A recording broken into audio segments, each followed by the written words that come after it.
ప్రభువైన యేసుక్రీస్తు వారి నామమునకే మహిమ కలుగునుగాక. యోధా వంశస్థుల గోత్రమునకు వారి వంశముల చొప్పున చేట్ల వలన వచ్చిన వంతు ఏదోము సరిహద్దు వరకును, అనగా దక్షిణ దిక్కున సీను అరణ్యపు దక్షిణ దిగంతము వరకును ఉండెను. దక్షిణమున వారి సరిహద్దు ఉప్పు సముద్రమున దక్షిణ దిశ చూచుచున్న ఆఘాతం మొదలుకొని వ్యాపించెను. అది అక్రబ్బీము నెక్కు చోటికి దక్షిణముగా బయలుదేరి సీను వరకు పోయి కాదేశు బర్నేయకు దక్షిణముగా ఎక్కి ఎస్రోను వరకు సాగి అద్దారు ఎక్కి కర్గాయి వైపు తిరిగి అస్మోను వరకు సాగి ఐగుప్తు ఏటి వరకు వ్యాపించెను. ఆ తట్టు సరిహద్దు సముద్రము వరకు వ్యాపించెను. అది మీకు దక్షిణపు సరిహద్దు. దాని తూర్పు సరిహద్దు యొర్దాను తొద వరకు నున్న ఉప్పు సముద్రము. ఉత్తర దిక్కు సరిహద్దు యొర్దాను తొదనున్న సముద్రాఘాతము మొదలుకొని వ్యాపించెను. ఆ సరిహద్దు బేత్ హెగ్లో వరకు సాగి బేతరాబా ఉత్తర దిక్కు వరకు వ్యాపించెను. అక్కడ నుండి ఆ సరిహద్దు రూబేనీయుడైన బోహాను రాతి వరకు వ్యాపించెను. ఆ సరిహద్దు ఆకోరు లోయ నుండి దెబీరు వరకును ఏటి దక్షిణ తీరముననున్న ఆదుమ్యము నెక్కుచోటికి ఎదురుగానున్న గిల్గాలునకు అభిముఖముగా ఉత్తర దిక్కు వైపునకును వ్యాపించెను. ఆ సరిహద్దు ఏన్ షెమేషు నీళ్ల వరకు వ్యాపించెను. దాని కొన ఏన్ రోగేలు వద్ద నుండెను. ఆ సరిహద్దు పడమట బెన్ హిన్నోము లోయ మార్గముగా దక్షిణ దిగ్గున ఎబూసీల దేశం వరకు, అనగా యెరూషలేము వరకు నెక్కెను. ఆ సరిహద్దు పడమట హిన్నోము లోయకు ఎదురుగానున్న కొండ నడికొప్పు వరకు వ్యాపించెను. అది ఉత్తర దిక్కున రెఫాయిల లోయ తొదనున్నది. ఆ సరిహద్దు ఆ కొండ నడికొప్పు నుండి నెప్తోయ నీళ్ల యోట యొద్ద నుండి ఎఫ్రోను కొండ పొరముల వరకు వ్యాపించెను. ఆ సరిహద్దు కిర్యత్యార్యమను బాలా వరకు సాగెను. ఆ సరిహద్దు పడమరగా బాలా నుండి సేయూరు కొండకు వంపుగా సాగి కెసాలోనను యారీము కొండ యొక్క ఉత్తరపు వైపునకు దాటి బెత్షెమెషు వరకు దిగి తిమ్నా వైపునకు వ్యాపించెను. ఉత్తర దిక్కున ఆ సరిహద్దు ఎక్రోను వరకు సాగి అక్కడ నుండి సరిహద్దు షిక్రోను వరకును పోయి బాలాకొండకు దాటి ఎబ్నేయేలు వరకును ఆ సరిహద్దు సముద్రము వరకును వ్యాపించెను. పడమటి సరిహద్దు గొప్ప సముద్రపు సరిహద్దు వరకు వ్యాపించెను. యోధా సంతతి వారి వంశముల చొప్పున వారి సరిహద్దు ఇదే. యెహోవా యెహోషువకు ఇచ్చిన ఆజ్ఞ చొప్పున యోధా వంశస్థుల మధ్యను యెఫున్నె కుమారుడైన కాలేబునకు ఒక వంతును, అనగా అనాకీయుల వంశకర్త అయిన అర్బా యొక్క పట్టణమును ఇచ్చెను. అది హెబ్రోను. అక్కడ నుండి కాలేబు అనాకు యొక్క ముగ్గురు కుమారులైన షెషయి, అహీమాను, తల్మయ్యను అనాకీయుల వంశీయులను వెళ్ళగొట్టి వారి దేశంను స్వాధీనపరుచుకొనెను. అక్కడ నుండి అతడు దెబీరు నివాసుల మీదకి పోయెను. అంతకుముందు దెబీరు పేరు కిర్యత్సేపెరు. కాలేబు కిర్యత్సేపెరును పట్టుకొని దానిని కొల్లపెట్టిన వానికి నా కుమార్తె అయిన అక్సాను ఇచ్చి పెండ్లి చేసేదనని చెప్పగా, కాలేబు సహోదరుడును కనజు కుమారుడైన ఒత్నీయేలు దాన్ని పట్టుకొనెను గనుక అతడు తన కుమార్తె అయిన అక్సాను అతనికిచ్చి పెండ్లి చేసెను. మరియు ఆమె తన పెనిమిటి ఇంటికి వచ్చినప్పుడు తన తండ్రిని ఒక పొలము అడుగుమని అతనిని ప్రేరేపించెను. ఆమె గాడిదను దిగగా కాలేబు ఆమెను చూచి నీకేమి కావాలనని ఆమెను అడిగెను. అందుకామె నాకు దీవెన దయచేయము, నీవు నాకు దక్షిణ భూమి ఇచ్చి ఉన్నావు గనుక నీటి మడుగులను నాకు దయచేయమనగా అతడు ఆమెకు మెరక మడుగులను పల్లపు మడుగులను ఇచ్చెను. యోధా వంశస్థుల గోత్రమునకు వారి వంశముల చొప్పున కలిగిన స్వాస్థ్యమిది. దక్షిణ దిక్కున ఎదోము సరిహద్దు వరకు యోధా వంశస్థుల గోత్రము యొక్క పట్టణములు ఏవేవనగా కబ్సెయేలు, ఎదేరు, యాగూరు, కేనాది, మోనా, అదాద, కెదేషు, హసోరు, ఇత్నాను, జీపు, తెలేము, బెయాలోతు, క్రొత్త హసోరు, కెరీయోతు, హెస్రోను అనబడిన హసోరు, అమాము, షేమ, మెలాద, అసర్గద్ద, హెష్మోను, బెత్సెలెతు, అషర్హువలు, బెయర్షెబ, బిజ్యోత్య, బాల, ఇయ్యే, ఎజేము, ఎల్తోలదు, కెసీలు, హోర్మ, సిగ్లకు, మద్మన్న, సన్సల్న, లెబాయోతు, షిల్లీము, అయీను, రిమ్మోను అనునవి. వాటి పల్లెలు పోగా ఈ పట్టణములన్నీ 29. మైదానంలో ఏమనగా ఎఫ్తాయోలు, జొరియా, అష్నా, జానోహ, ఎన్గన్నీము, తప్పూయ, ఎనాము, ఎర్మూతు, అదుల్లాము, షోకో, అజేక, షరాయిము, అదీతాయిము, గెదేర, గెదరోతాయిము అనునవి. వాటి పల్లెలు పోగా 14 పట్టణములు. సెనాను, హదాష, మిగ్దోల్గాదు, దిలాను, మిష్పే, యొక్తయేలు, లాకీషు, బొష్కతు, ఎగ్లోను, కబ్బోను, లష్మోసు, కిత్లిషు, గెదరోతు, బెత్కాదోను గోను, నయమ, మక్కేదా అనునవి. వాటి పల్లెలు పోగా 16 పట్టణములు. లెబ్నా, ఎతేరు, ఆషాను, ఇఫ్తా, అష్నా, నెషీబు, కెయీల, అక్జీబు, మారేషా అనునవి. వాటి పల్లెలు పోగా 9 పట్టణములు.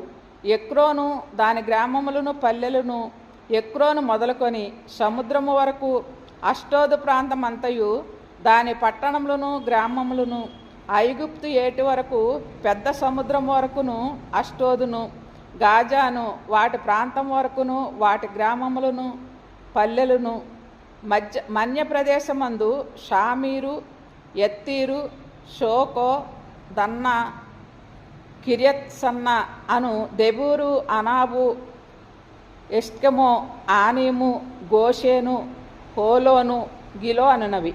వాటి గ్రామములు పోగా 11 పట్టణములు. ఆరాబు, దోమ, యషాను, యానీము, బేత్తపూయ, అఫేక, హుమ్త, కిర్యత్తర్ఫ అను హెబ్రోను, సియోరు అనునవి. వాటి పల్లెలు పోగా 9 పట్టణములు. మాయోను, కర్మెలు, జీపు, యొట్ట, యజ్రయేలు, యొక్తేయాము, జానోహ, కయీను, గిబియా, తిమ్నా అనునవి. వాటి పల్లెలు పోగా 10 పట్టణములు. అల్లూలు, బెత్సూరు, గెదోరు, మారాతు, బేతనోతు, ఎల్తెకోననునవి. వాటి పల్లెలు పోగా 6 పట్టణములు. కిర్యత్యారిమనగా కిర్యత్బయలు, రబ్బా అనునవి. వాటి పల్లెలు పోగా 2 పట్టణములు. అరణ్యమున బేతరాబా, మిద్దీను, సెకాక, నెబ్షాను, ఇల్మెలహు, ఎన్గెది అనునవి. వాటి పల్లెలు పోగా 6 పట్టణములు. యెరూషలేములో నివసించిన యెబూషీయులను యోధా వంశస్థులు తోలివేయలేకపోయిరి కనుక యెబూషీయులు నేటి వరకు యెరూషలేములో యోధా వంశస్థుల యొద్ద నివసించుచున్నారు. ప్రభువైన యేసుక్రీస్తు వారి నామమునకు మహిమ కలుగును గాక. యెహోషువ గ్రంథము 15వ అధ్యాయం అంతా కూడా మరి యూదా వంశస్థులకు దేవుడిచ్చిన స్వాస్థ్యాలు. ఏం చెప్పండి, ఇవన్నీ కూడా యూదా వంశస్థులకు కనాను దేశంలో దేవుడిచ్చిన భూభాగం అంతా కూడా పేర్లతో సహా చక్కగా సరిహద్దులన్నీ కూడా రాయించారు కదా. పేర్లని చాలా కష్టంగా ఉన్నాయి. అయితే చూడండి, నిజంగా దేవుడు వాగ్దానం చేసినట్టుగానే ఎవ్వరికీ కూడా మరి తక్కువ కాకుండా ఆయన వాగ్దానం యొక్క నెరవేర్పు ఇదంతా కూడా. ఏం చెప్పండి, ఇక్కడ ఆయన ఇచ్చిన వాగ్దానపు యొక్క నెరవేర్పు, ఆ ఆశీర్వాదాన్ని వాళ్ళు అక్కడ సొంతం చేసుకుంటున్నారు. అందుకే దేవుడు ఏదైనా మాట ఇచ్చాడంటే అది తప్పకుండా నెరవేరుస్తాడని మనం కూడా నమ్మాలి.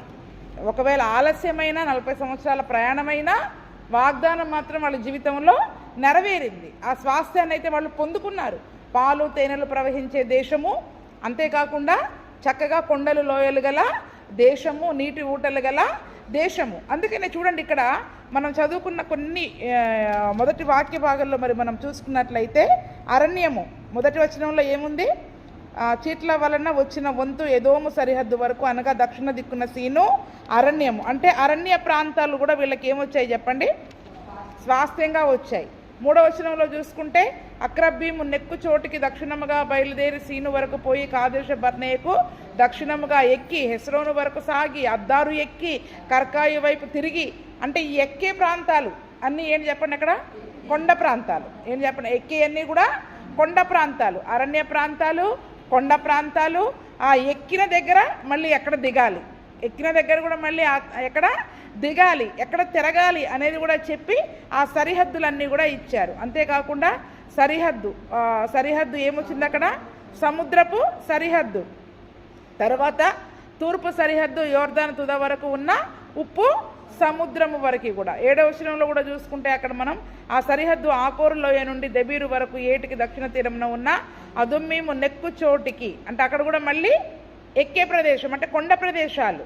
అక్కడ ఎక్కే చోటికి అన్న ప్రతి చోట కూడా అవన్నీ కూడా కొండ ప్రాంతాలుగా ఉంటూ ఉన్నాయి. అందుకనే కొండలు లోయలు గల దేశంలో మరి చక్కగా ఎత్తైన ప్రాంతాలు ఇచ్చారు. అంతేకాకుండా దిగే ప్రాంతాలు ఆ సరిహద్దు ఏన్షే మెషు నీళ్ల వరకు వ్యాపించను. అంటే నీటి ఊటలు గల ప్రదేశం, ఎవరికి మళ్ళీ నీటి కరువు అనేది కూడా లేకుండా నీటి ఊటలు గల ప్రదేశాలను కూడా మరి అక్కడ వాళ్ళకి ఇచ్చినట్టుగా మనం చూస్తూ ఉన్నాం. అంతేకాకుండా దక్షిణ దిక్కున ఎబుసీల దేశము వరకు యెరూషలేము వరకు. అందుకని యెరూషలేము కూడా ఎక్కడుంది, కొండపైన ఉందా కొండ కింద ఉందా? కొండపైన కట్టబడిన పట్టణం ఏంటి చెప్పండి, యెరూషలేము. 9వ వచనం మా సరిహద్దు ఆ కొండ నడి కొప్పు నుండి, ఎక్కడంట కొండ యొక్క నడుకొప్పు అంటే కొప్పు పాయింట్, ఆ సెంటర్ పాయింట్ నుండి నెఫ్తోయా అనే నీళ్ల ఊట యొద్ద నుండి ఎఫ్రోను కొండపురముల వరకు వ్యాపించారు. అంటే చూడండి ప్రతి చోట ఎంత చక్కటి నీటి ఊటలు, కొండ ప్రదేశాలు, లోయ ప్రదేశాలు వీళ్ళంతా కూడా మరి పొందుకున్నారు. 10వ వచనంలో సరిహద్దు పడమరగా బాల నుండి షెయ్యీరు కొండ వంపుగా సాగి కెసాలో ఉన్న యారిము కొండ యొక్క ఉత్తరము వైపుకు దాటి బెస్సిమెషు వరకు దిగి అన్న దగ్గర మళ్ళీ ఏమొస్తుంది, లోయ ప్రాంతం. కొండ ప్రాంతము, లోయ ప్రాంతము అని కొండలు లోయలు గల ప్రదేశము. అటువంటి ఇరుకైన మార్గాల గుండా మరి దేవుడు మనల్ని నడిపిస్తూ ఉన్నాడు. అంటే ఆ రకంగా దిగి తిమ్నా వైపునకు వ్యాపించను. ఈ తిమ్నా ఫిలిస్తీన్ల యొక్క సరిహద్దులో ఉంటుందన్నమాట. అదంతా కూడా 12వ వచనంలో పడమటి సరిహద్దు గొప్ప సముద్రపు సరిహద్దు వరకు వ్యాపించను. పడమర ఏముంటుంది వాళ్ళకి, మహాసముద్రం. కాబట్టి యూదా సంతతి వారి వంశముల చొప్పున వారి సరిహద్దు ఇదే.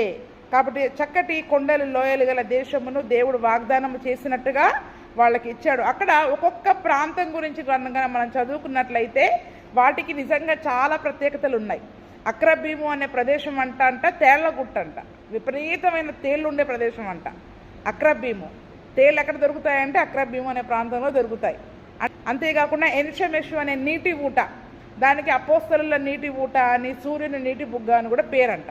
ఏం పేర్లు అంటే వాటికి చరిత్రలో చాలా రకాల సందర్భాలు, అంటే ఒక్కొక్క పేరును కనుక మనం ధ్యానం చేసుకుంటూ పోతే మనకి జీవితకాలం సరిపోద్ది.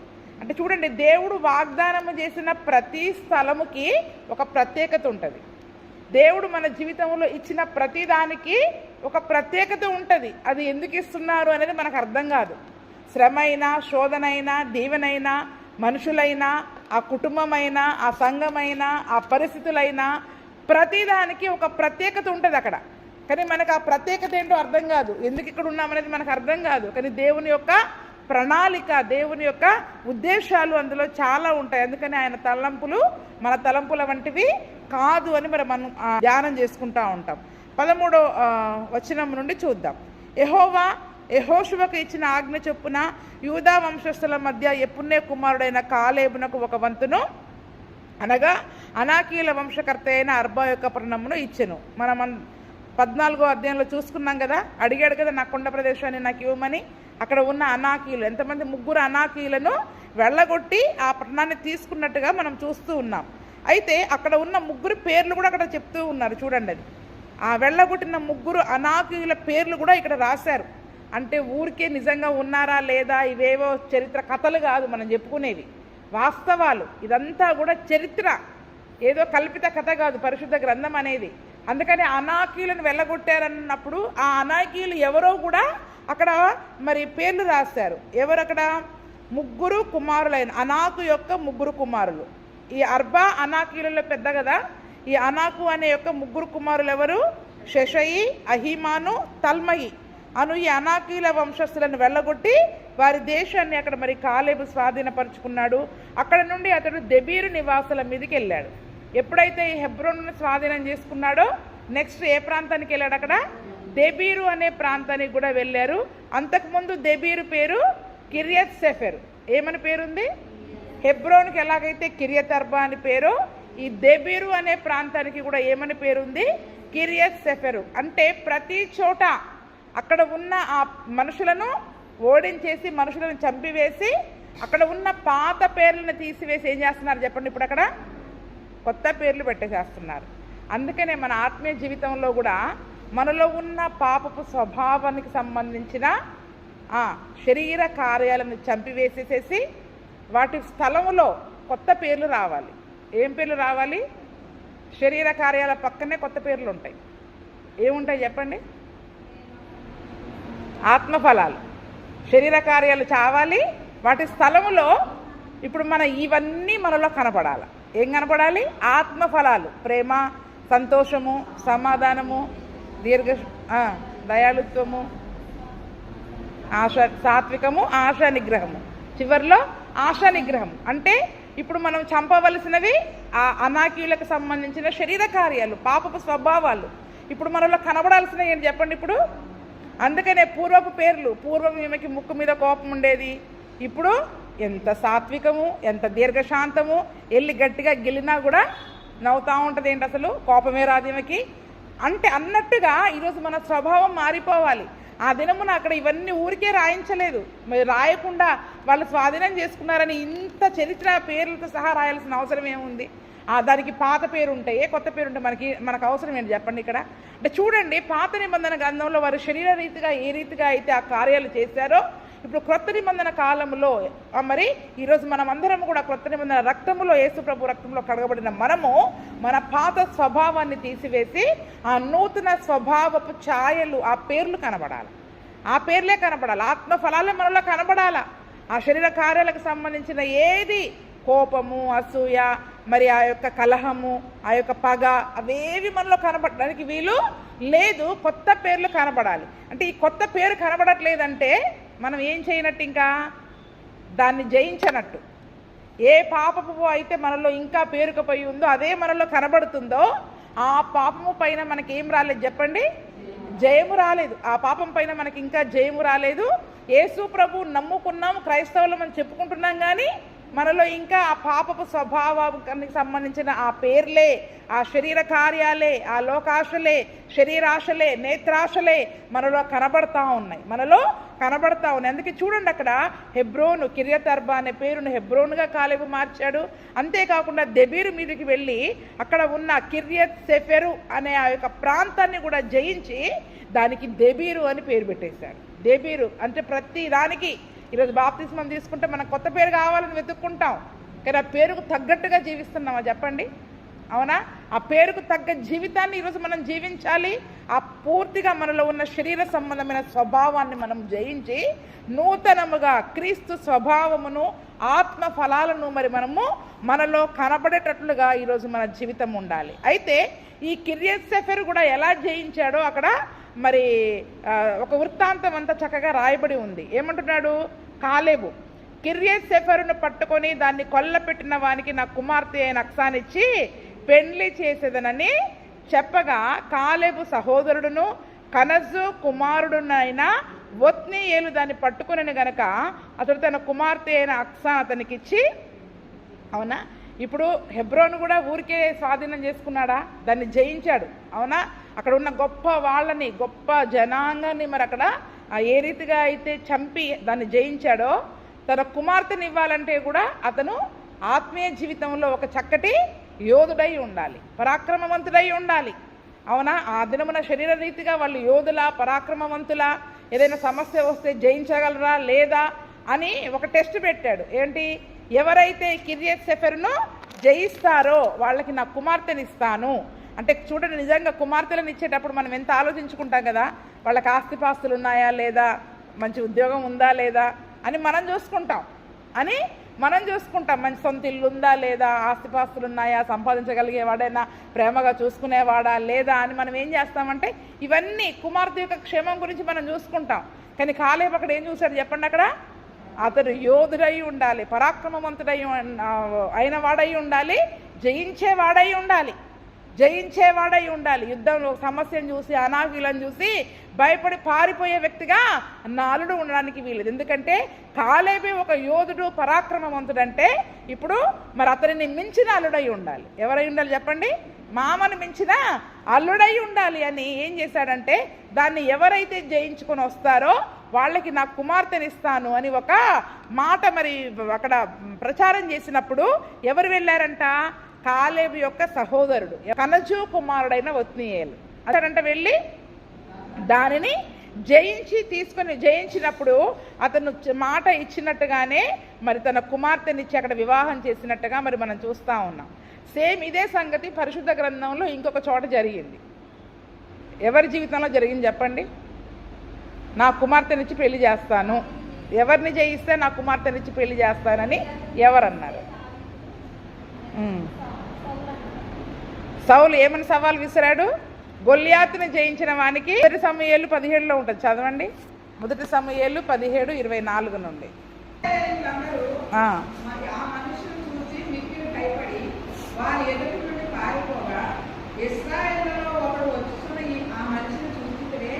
నిజంగా ఇశ్రాయేలును తిరస్కరించుటకై వాడు బయలుదేరుచున్నాడు. వారిని చంపిన వారికి రాజు బహుగా ఐశ్వర్యం కలుగజేసి తన కుమార్తెనిచ్చి పెళ్లి చేసి వారి తండ్రి ఇంటి వారిని ఇశ్రాయేలులో స్వతంత్రులుగా చేయనగా దావీదు దేవుడుగా దేవుని సైన్యం తిరస్కరించినప్పుడు ఈ సున్నతి లేని ఫిలిష్తీయుడు ఎంతటి వాడు? వారిని చంపి ఇశ్రాయేలు నుండి ఈయనకు తొలగించిన వారికి బహుమతి ఏమని తన యొక్క నిలిచిన వారిని అడగగా జనులు వారి చంపిన వారికి ఇట్లు చేయబడ్డను ఉత్తరం ఇచ్చారు. అంటే ఈ వార్త అక్కడ ఉన్న సైన్యంలో ప్రచారం జరుగుతుంది. సౌలు అన్న మాట ప్రచారం జరుగుతూ ఉంది. అది దావీదుకు తెలియదు. ఆ మాట ఎవరికి తెలియదు? దావీదుకు తెలియదు. వాళ్ళు అనుకుంటున్నారు ఈ గొల్లియాతును చూసి అందరూ పారిపోతున్నారు. గొల్లియాతును చూసి అందరూ పారిపోతున్నప్పుడు మరి నిజంగా అతన్ని జయించిన వారికి రాజు చాలా ఐశ్వర్యం ఇస్తారంట, రాజుగారి కుమార్తెనిచ్చి పెళ్లి చేస్తాడంట, రాజుగారికి అల్లుడవ్వచ్చు అని వాళ్ళు మాట్లాడుకుంటున్నప్పుడు దావీదు వచ్చి గొల్లియాతును చూస్తాడు. దావీదు వచ్చి గొల్లియాతును చూసి జీవము గల దేవుని సైన్యములను తిరస్కరించుటకు ఈ సున్నతి లేని ఫిలిష్తీయుడు ఎంతటి వాడు. అంటే అందరూ ఎవరిని చూశారు చెప్పండి? గొల్లియాతును చూసి భయపడుతున్నారు. కానీ దావీదు ఆ మాట ఎలా చెప్పాడు? దేవుని వైపు చూశాడు. జీవము గల దేవుని తిరస్కరించడానికి హాస్టల్ వీడంత సున్నతి లేని వీడంతా జీవము గల దేవుడు, దేవుని ప్రజలు, సున్నతి పొందిన ప్రజలు, రక్త నిబంధనలో ఉన్న ప్రజలు, వాళ్ళలో ఉన్న శక్తి ఏంటి, సామర్థ్యం ఏంటి ఎరిగినవాడు దావీదు. ఈరోజు మనం ఎరుగుంటున్నామా? ఆ నిజంగా దేవుని యొక్క రక్త నిబంధనలో మనం ఉన్నాం. ఆయన రక్తంలో కడగబడిన వారము, ఆయన శక్తి చేత మరి మనము నింపబడిన వారము. కాబట్టి ఆయన మన పక్షంగా ఉన్నప్పుడు సున్నతి లేని ఈ పరిస్థితులు, ఈ సమస్యలు, ఈ మనుషులు మనల్ని ఏం చేస్తారు అనే విశ్వాసాన్ని ఆ దినము నిజంగా దావీదు కలిగి ఉన్నాడు. ఇతన్ని నేను చంపి ఇందులో నేను తొలగిస్తాను, అయితే బహుమతి ఏంటి అని అడిగినప్పుడు ఇది బహుమతి అని అక్కడ ఉన్న వాళ్ళందరూ చెప్తున్నారంట. దావీదు అక్కడ సౌలు రాజు గారు ఐశ్వర్యాన్ని ఇస్తాను, అంతేకాకుండా నా కుమార్తెనిచ్చి పెళ్లి చేస్తాను అని కూడా అక్కడ వాగ్దానం చేశాడు. కానీ నిజానికి ఇచ్చాడో చెప్పండి? ఇవ్వలేదు కదా, మాట తప్పాడు. మరి గొల్లియాతుని చంపినాక కూడా తన పెద్ద కుమార్తెను నిజానికి దావీదుకి ఇవ్వవలసి ఉండగా మాట తప్పి వేరే అతనికి ఇచ్చి అక్కడ పెళ్లి చేసినట్టుగా మనం చూస్తా ఉన్నాం. అంటే చూడండి, నిజంగా ఏదైనా ఒక గొప్ప కార్యము చేస్తే నా కుమార్తెని నేను ఇవ్వడానికి వెనకడు జయించేవారుగా మరి మనం ఉండాలి ఈ దినమున. అందుకని అక్కడ కాలేబు కూడా ఏమంటున్నాడు? నేను ఇంత కష్టపడి ఇంత జయించా, ఆ వచ్చేవాడు మరి సోమరోడయ్యి చాతగానోడు పిరికివాడుగా ఉంటే ఎలాగా? కాబట్టి నా కుమార్తెను చేసుకునేవాడు కూడా ఎలాగుండాలి చెప్పండి? ధైర్యశాలై ఉండాలి, యోధుడై ఉండాలి, పరాక్రమవంతుడై ఉండాలి, ఎటువంటి గొప్ప వాళ్ళనైనా సరే జయించేవాడుగా ఉండాలి అనే ఒక ఆశని కలిగి ఉన్నప్పుడు నిజముగా ఈ ఒత్నీయేలు అనే ఒక వ్యక్తి కూడా మరి మామను మించిన అల్లుడుగా ఏం చేశాడు చెప్పండి? కిర్యత్సేఫరుకు పోయి అక్కడ ఉన్న ప్రాంతాన్ని జయించి ఆ దెబీరు అనే ప్రాంతాన్ని, దెబీరు అనే పేరు పెట్టేసేసి వచ్చినప్పుడు మరి కాలేబు నిజముగానే ఇచ్చిన మాటను బట్టి ఏం చేశాడంట? అతనికి తన యొక్క కుమార్తెనిచ్చి వివాహం చేసినట్టుగా చూస్తూ ఉన్నాం. ఆ తర్వాత రోజుల్లో కూడా ఈ ఒత్నీయేలు ఏమవుతాడంటే ఇజ్రాయేలీలకు న్యాయాధిపతిగా చేస్తాడు. అంటే ఒత్నీయేలు సాధారణమైన వ్యక్తిగా అక్కడ లేడు. కాలేబు అయితే మరి గొప్ప పరాక్రమం కలిగిన వ్యక్తిగా ఉన్నాడు. 3వ అధ్యాయము 9 నుండి చదవన్నాం. అదే న్యాయాధిపతులు 3వ అధ్యాయము 9 నుండి చదవండి.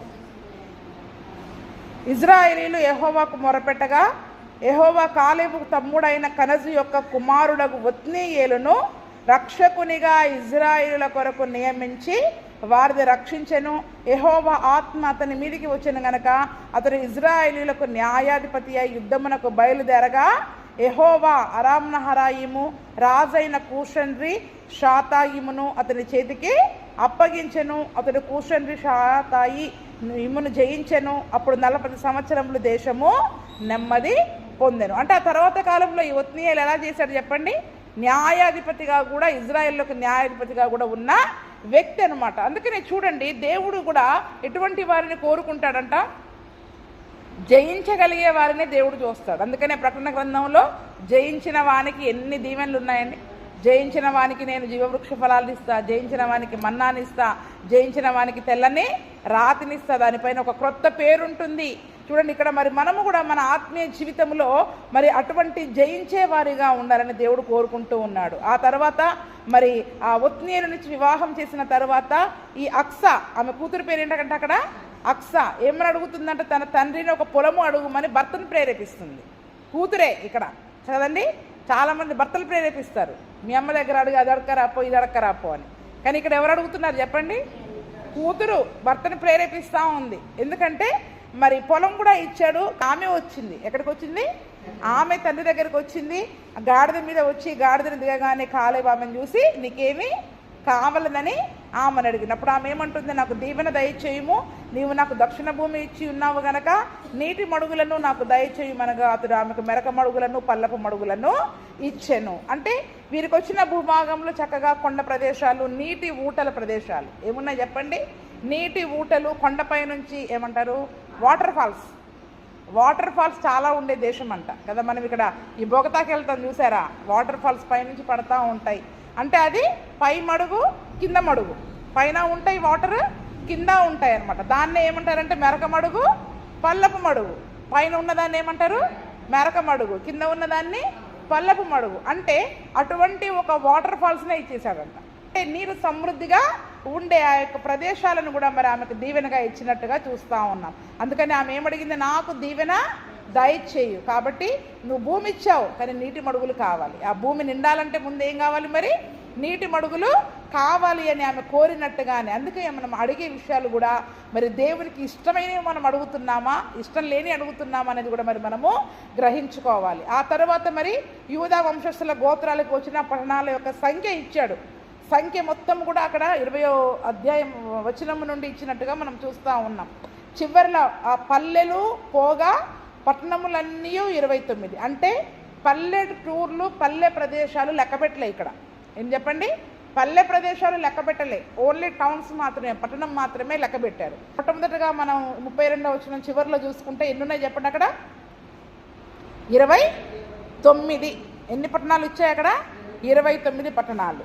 తర్వాత 36వ వచనంలో 14 పట్టణాలు, 41వ వచనంలో 16 పట్టణాలు, 47వ వచనంలో 9 పట్టణాలు. ఆ తర్వాత 54వ వచనంలో 11 పట్టణాలు. చివరిలో వాటి పల్లెలు పోగా అవి లెక్క తీసేసి 9 పట్టణాలు. 59వ వచనంలో 10 పట్టణాలు. తర్వాత 6 పట్టణాలు. 60వ వచనంలో కిర్యత్ యారీమనగా కిర్యత్ బయలు రబ్బానున్నవి, వాటి పల్లెలు పోగా 2 పట్టణాలు. నాకైతే మొత్తం లెక్క పెడితే 112 పట్టణాలు వచ్చాయి, టౌన్స్. అవన్నీ కూడా మరి యూదా గోత్రం వాళ్ళకి వచ్చినట్టుగా మరి మనం చూస్తూ ఉన్నాం. కాబట్టి చూడండి, ఇది నిజంగా ఈ దినమున మరి దేవుడు కూడా మన జీవితంలో గొప్ప, ఆయన ఇచ్చిన ప్రతి మాటను, వాగ్దానాన్ని మన జీవితంలో నెరవేరుస్తాడు, నెరవేర్చగలని ఈరోజు మనం నమ్మాలి. అంతేకాదు ఆయన మనకి స్వేచ్ఛను ఇచ్చాడు. కాబట్టి ఇప్పుడు మనం ఏం చేయాలి? ధైర్యంగా ఆయన ఇచ్చిన వాగ్దానాన్ని మన జీవితంలో నెరవేర్చబడాలి అంటే కాలేబులాగా, ఒత్నీయేలులాగా మనము కూడా ఏం చేయాలి చెప్పండి? జయించాలి. ఏం చేయాలి? జయించాలి, స్వాధీనం చేసుకోవాలి. నీ కూతురు నాకు ఇస్తే ఏంటి, ఇవ్వకపోతే ఏంటని సైలెంట్గా ఉన్నాడు. మరి అక్కడ కానీ జయించాడా లేదా? అక్కడ జయిస్తే దేవుడు దీవెనిస్తాడు. అంతే కదా. అక్స ద్వారా ఇంకా ఏం దీవెన వచ్చింది? దక్షిణ భూమి వచ్చింది. ఆ భూమిలో అంతేకాకుండా నీటి మడుగులు కూడా, పల్లపు మడుగులు, మెరక మడుగులు, అటువంటి నీటి మడుగులను కూడా అక్కడ ఒత్నీయేలు ఏం చేశాడు చెప్పండి? స్వాధీనం చేసుకున్నట్టుగా, తన సొంతం చేసుకున్నట్టుగా మరి మనం చూస్తూ ఉన్నాం.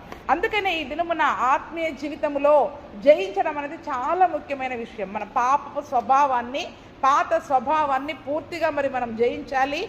ఆ తరువాత మరి నూతనమైన వ్యక్తులముగా ఆత్మ ఫలాలు మనలో కనిపించే కృపను ప్రభువైన యేసుక్రీస్తు మనకందరికీ దయచేయునుగాక. ఆమేన్.